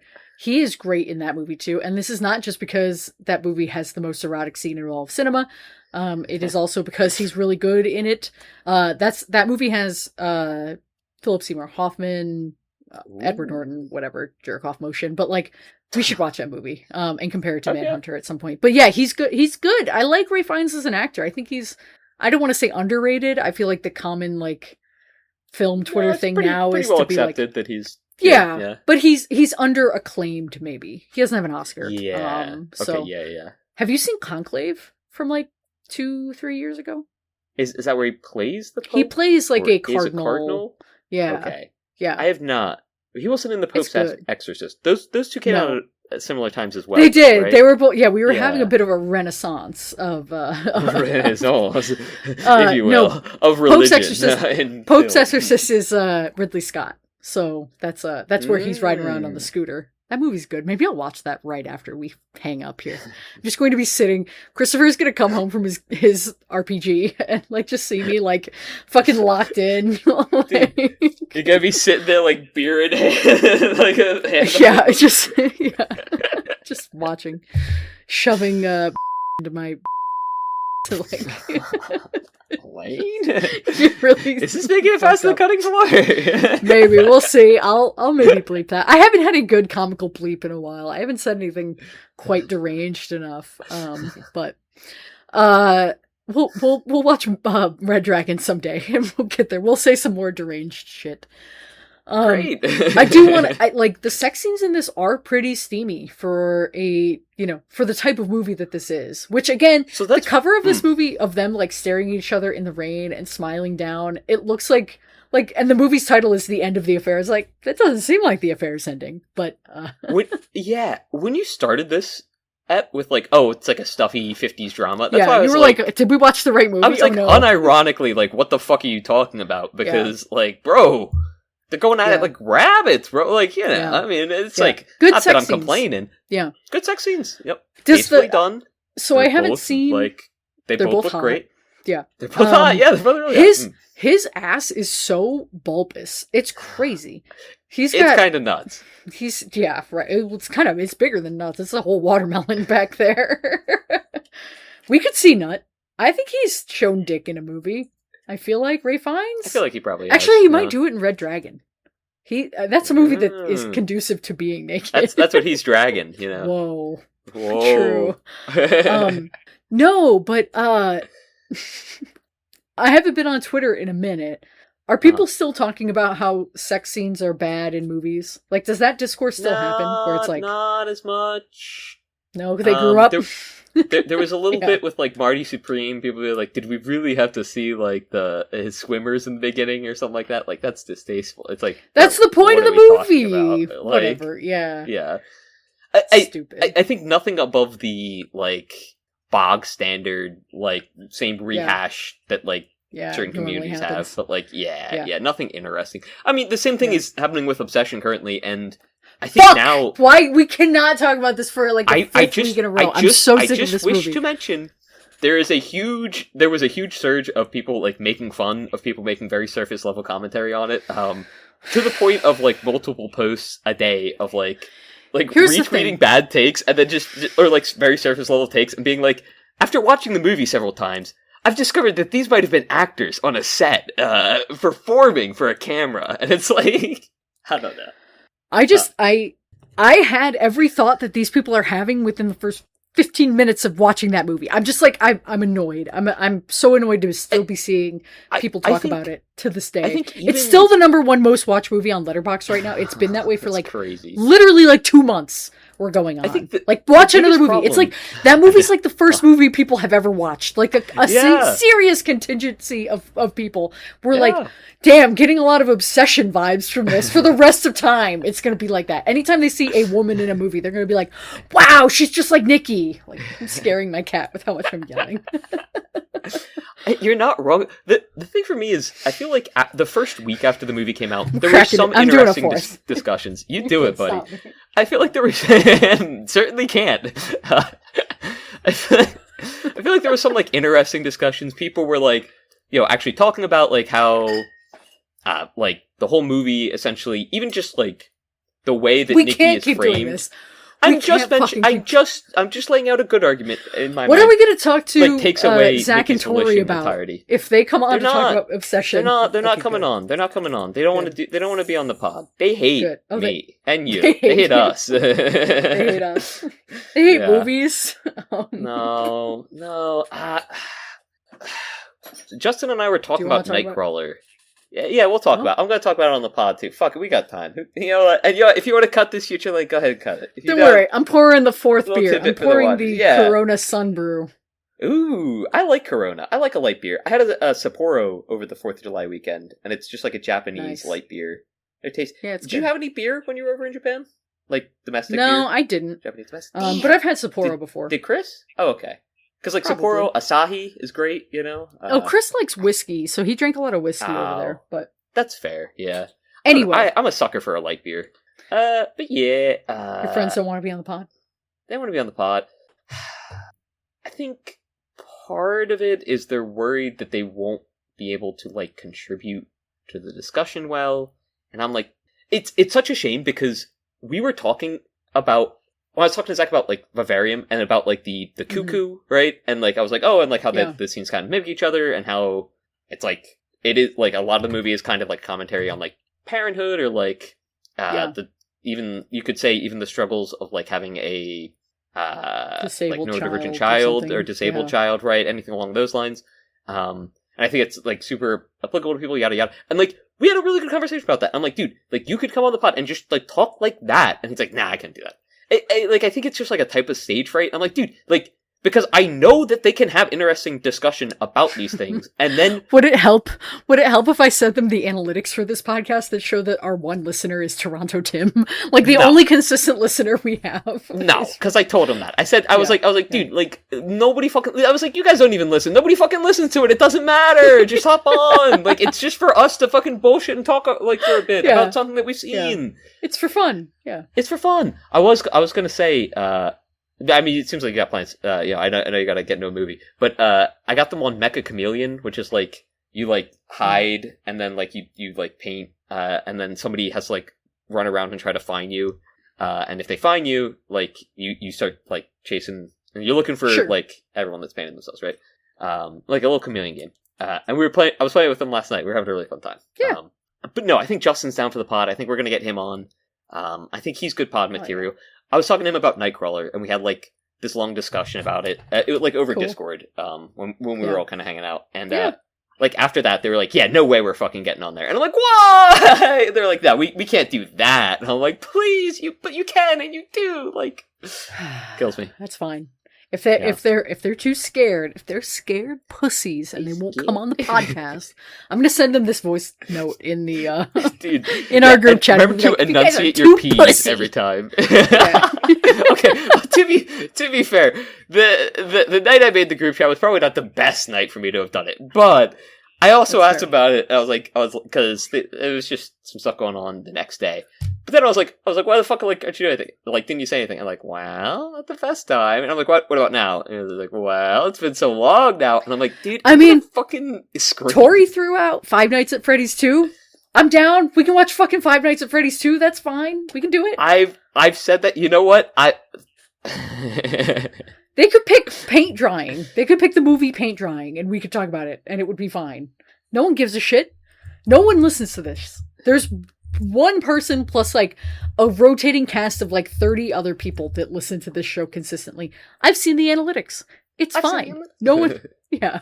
Tori suggested this before. This is not a real suggestion. This is an I don't want to be on the podcast suggestion. This is a which she did this before, and I said, bet, dude, like whatever, we'll watch whatever. And then she kept suggesting other things. I'm like, all right, Tori, like you gotta. That was with the Good Boy conversation. Yeah. We could watch Good Boy. We could do it. We could. Anyway, the end of the affair. Yeah, what's going on? The affair ended. It's the whole. That's it. It ended. Yeah. What do you think about cheating? That was one of my last notes on here is cheating ? Which I know what that means, but I want to just prompt you with that question cold first before I. Bad. Yeah. Right? Yeah. Right? Yeah. What are your thoughts on cheating? What if I was like, great, I endorse it? I'd say, hey, Chris. Fucking surprising, bro. What? Yeah. I feel like that's not exactly Chris, true. Yeah. Knowing you, okay. The most painfully monogamous person on earth. I have like seen the. No, I'm not gonna. You don't know. I'm gonna make a mean joke. You want to air my shit out? Yeah, go ahead. Hell payment. I don't know about. I don't know if I could ever accept that you would. You would think that's acceptable. It's true. Yeah. I also just like Christopher and I combined have been hit on so like by like people that claim to be our friends that like stuck around and tried to make a move later on by like so many times, like literally a dozen times over the course of our relationship. I get so pissed off immediately at the proposition of like a third person trying to encroach on my quiet life. It's just fucking annoying. Anyway, you're playing My Tomodachi Life, and like anytime there's a new village, you're like, "Get the fuck out of here! I do not want you." Me with you got 2 people on your island. That's it. And you're like, "I'm happy here." You got Banksy too. Actually, you got 3. Yeah. Banksy is part of the thruple. My cat is. Yeah, he is my other boyfriend, but he doesn't count. I would make out with my cat if I could, and it wasn't weird. Okay, yeah. Well... it's only weird because he's my son. But... Hey, Tom Brady kisses his sons on the lips. As fucking Archie walks up behind you, he hears you, he's like, are we talking about cat incest? You seeing him laying down? I don't know if you can see it. I do. Yeah. I do. Well, if you put your hand down with the... Yeah, there you go. Oh, what a cute cat. Anyway, sometimes people act like cheating is like you should kill yourself if you're a cheater. And I don't know. I've been cheated on. Come on, bro. Like, the idea that cheating or like infidelity is like one of the worst things you can do as a person. I mean, it's a bad thing. Don't get me wrong. I've never cheated on a partner, but like, you know, I don't know. I think that is a super misogynistic take to because it's treating like women as like property, and it's like, oh, okay, like or women's bodies specifically as property, and so like when if they decide to cheat, or like I guess your partner's body is property. Sorry, I was taking it from that angle, but I do feel like that's kind of where it originates from. I want to take Julianne Moore from that angle. Hey, yo, what? But just because like the I don't know, just because of the way the patriarchy was like structured, it is, you know, it's just you should explain more feminism to me right now. I should, and I should. I'm into this. This is great, isn't it? Yeah, fucking Christ, bro. Hey, this is good. You've exited the era of I hate women to now Ricky's in his white knight era. I think that's good. I'm really proud of you for this. You got one hand on the cat still. Yeah, I mean, of course, I'm not going to let go of Archie. Like, yeah, fair. Ah, man. Yeah, whatever. I don't know, but you get what I'm getting at. I know I'm explaining it like a jackass, but you get what I'm getting at, right? Like, no, I do. Yeah, well, because like it's, you know, if a man cheats, it's like, well, it's his nature. Right. You know, right. Boys like, will be that's how men are. But if a woman cheats, it's like, you are chewed bubblegum. You are tape that is no longer functional. Yes. Like, yes. Yeah. Immediately we're going to compare you to every office supply. And it's like, it comes from like a time where like, I mean, just men have always held power, and it's like, all right, well, like, great, cool, fuck it. That fucking sucks shit. Yeah. Right. Anyway. It does. Yeah. And like, don't get me wrong. I do think like there can be long-term implications of cheating. Like it does ruin it can, you know, it can really wreck a person's like self-esteem and all this stuff. Yeah. But it's not something where the person deserves to be completely, you know, like cast out from society or die of pneumonia, you know, God-given pneumonia.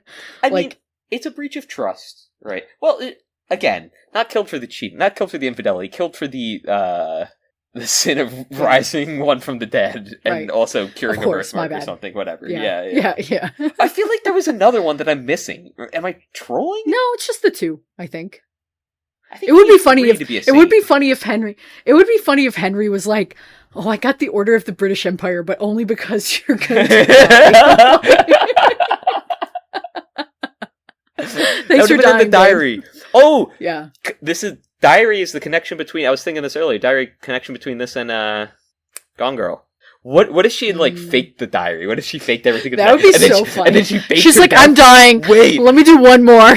What this is jackass and I'm trying to hear more? What if we remake this movie, right, where she fakes her death, right? That's a good idea. In order to get away from Henry and fucking Ralph Fiennes. And we could recast Ralph Fiennes in it. Whoa! Wait a sec. Whoa! Hell yeah. I'm down. Write it.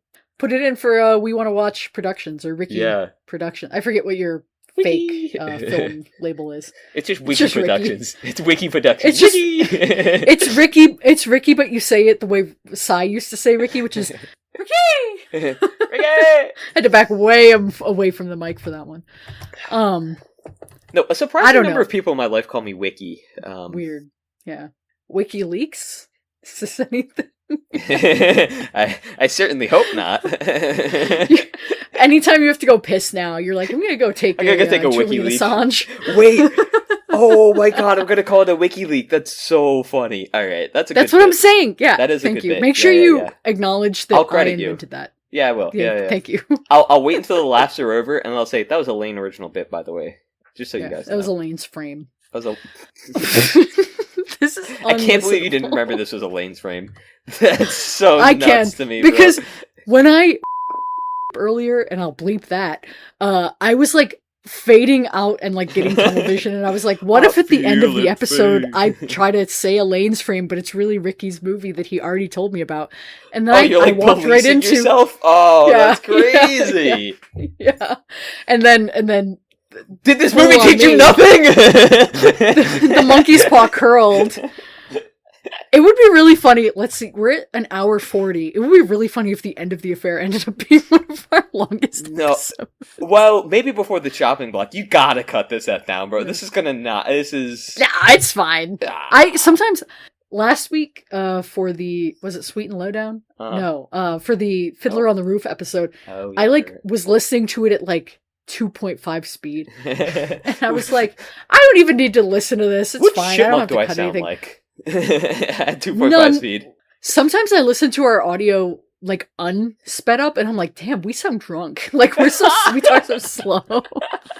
No, but I was listening and I was like, I don't have to edit this. Whatever, we sound fine. No one listens. And then you say your full government name. And I'm like, all right, this is why 21 I listen minutes in, back. Yeah. And this is piss weird. Again? I was talking to some French people because I was trying to help them decide their itinerary. Okay, with that, I am going to go pee again. Yeah, I'm giving you time. I'm telling the story here. So, I was taking the train, and so I had some time to talk with them, and I was going over their itinerary. So they didn't have a mobile network, and I was trying to explain the idea of mobile network to them. And I was like,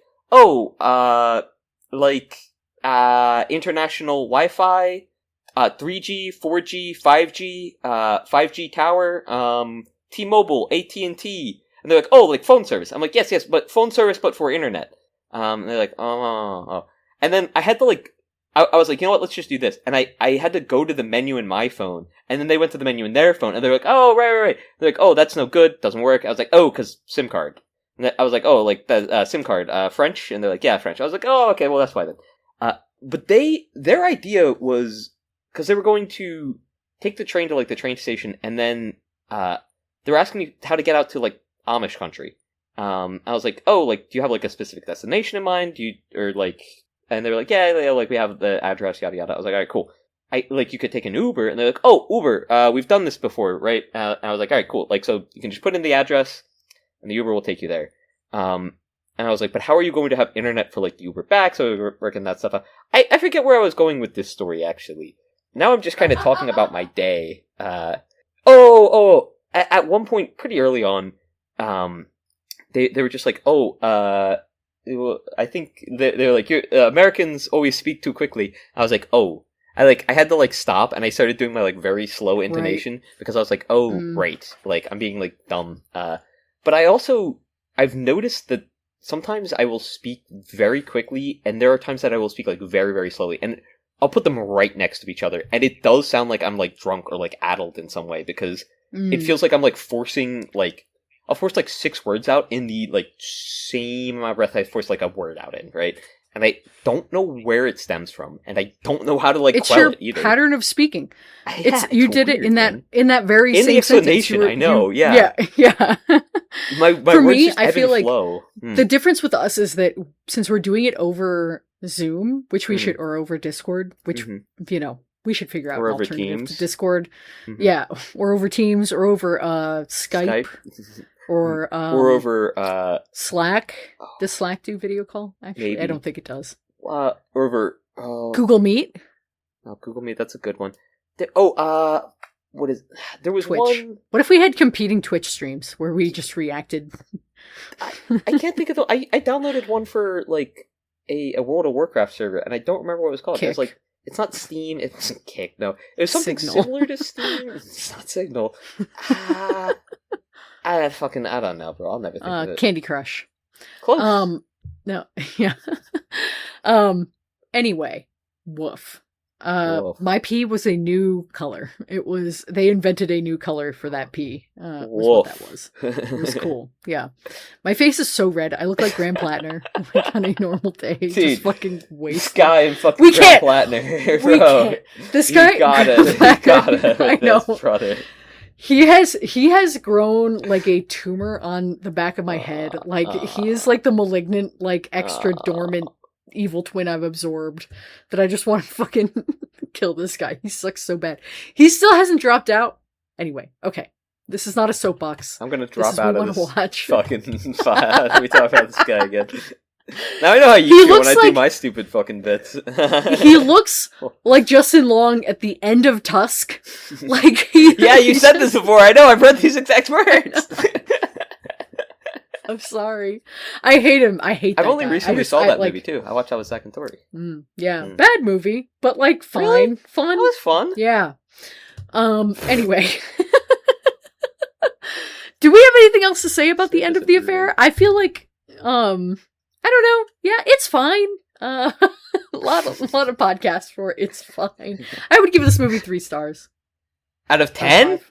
Oh, out of 5. You're right. Yeah. Out of 5. Yeah, Come on. Okay. It's fine. Yeah. It's good. You know, they're fucking. It's fine. Yeah, I'd give it 3. Yeah. That's crazy. I feel like you would have been harsher with it. No, I mean it's still like solid. Yeah, okay. You know, there's definitely like things that keep it from being like, oh, that's a good movie. Yeah. Yeah. I mean, like, Julianne it's just Moore like desired this. It's kind of evens out. It's true. Yeah, I desire her. Yeah, she's Real? great. It's just crazy to look like, just like so sad that you're going to implode upon yourself all the time. Like she's just so good at that. Although I don't think she looked in the mirror in this movie. My most popular thing on Letterboxd at all, I think, is a list I have of movies where it's titled Julianne Moore Looks in the Mirror. Because she does that in like every movie. But I don't think she does it in the end of the affair. I don't think she just has a scene where she's like looking at herself in the mirror. But I don't know. I don't recall. I don't think so. Yeah. Weird. But anyway, yeah, it's fine. Yeah, glad I watched it. Yeah, I would say it's. I mean, and it's not nearly as stuffy as I think you make it out to be. Or no, yeah. Maybe there, some other. There is films some in stuff in here. Are. Yeah. Next week is a Rick's pick. It is not Elaine's frame. Although it would be funny if I just pretended to be drunk enough to forget that and just be like, we're watching Grizzly Man. We're gonna watch Grizzly Man. That's Elaine's frame. Indeed, honestly, I would probably just go with it. Because I don't know, I'm kind of rolling the dice with this next one. So I know you are. We should double feature it with Grizzly Man. We could double feature it. I would like to double feature it. Honestly, wait, Galaxy Brain. Huh. Wait, you do want to wait? Okay, if we do, first off, if we do Grizzly Man next, okay, we're gonna need a 5-hour block. Okay, you have to clear your calendar. That's crazy. But also, given the movie that like Grizzly Man is pretty largely about a man with a movie camera, like literally that is the premise of the documentary, among another big key part, which is there are bears. But if you wanted to, that actually, if you're looking for a really nutso double feature to go with this movie that you've already disclosed to me, Grizzly Man isn't the worst idea. But I will not force this upon you. We can do it just because I'm worried that we might not have much to talk about with Man with the Camera. Well, we didn't have much to talk about the end of the affair. That's true. I mean, that didn't stop us from... I can just get drunk again. It's fine. That's fair. Okay, but Man with the Movie Camera is an hour and 8 minutes long. Yeah, it's short. And it's directed by Dziga Vertov. I saw this earlier. Yeah. Dziga Vertov, if I'm saying that properly. I'm not saying that properly, but whatever. Sorry. Sorry to this man. Yes. Yeah. So, I don't know. And we will be double featuring that with... We don't have to. I'm not trying to strong arm you. Also, like, there is a serious risk that if we double feature Man with a Movie Camera with Grizzly Man, or anything with Grizzly Man, that Grizzly Man will dominate that discussion. So I don't want to rob your... fine. Okay. I'm worried that Man with a Movie Camera might be one of those movies that we watch and we just go, oh yeah, like, that was good. That's cool. Right. It's like, oh, I liked XYZ. I liked when he had the camera. Yeah. Yeah. And I don't know, I feel like that would just be remarkably boring. So, I am pissing and shitting and coming at the idea that we're going to do Grizzly Man. I'm so excited if that's true. We really don't have to. If you want to pick another movie that's like more suited to you or that you think would be a good double feature, I'm in the middle. I have it pulled up. I'm in the middle of trying to introduce it, Lane, but I double feature. Well, I can do that for you. Oh, okay. It's Grizzly Man from 2005, directed by Werner Herzog. Don't you forget it. Thank you, Lane. Yeah. Wait, I'm gonna get so drunk tonight and watch. I know, Grizzly dude. Man. You're fucking off it already, bro. 8th time. Oh my in this God. year. I've watched Grizzly Man so many times. Grizzly Man's up there with Lord of the Rings right now. I have stopped logging it on Letterboxd because otherwise it's going to be like 90% of the movies you watch were Grizzly Man or Lord of the Rings. Dude, you're lucky you're fun employed, because otherwise it would be really suspicious, like, empty blocks of, like man, Lane hasn't watched a movie in a while. Huh? Yeah, there must be something going on. Yeah. Nope, just just watching Grizzly Man again and again and again. But yes, reintroduce the old one, or the other one, the shitty old one that Lane doesn't give a fuck no, about. No. I give a shit. I give a fuck. I care. Oh fuck yeah! It's Man with a Movie Camera, from 1929, directed by Dziga Vertov. I just got booked for another consulting call. Let's go. Yes, so Man with a Movie Camera from 1929 and Grizzly Man from 2005. I think this will be an interesting double feature if I'm going to just like sober up for 30 seconds. I do think that there's stuff to talk about here. I think that could be fun. So yeah, I'm excited.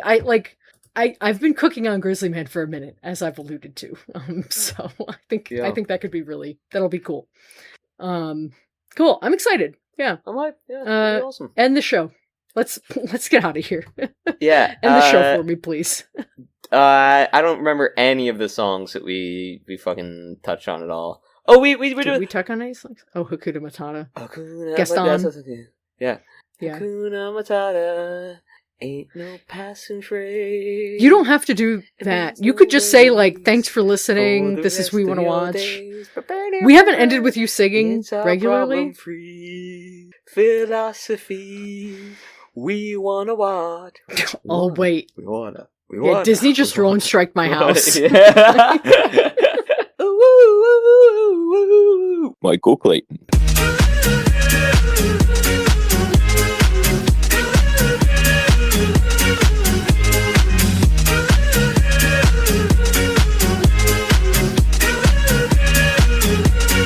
Michael Clayton.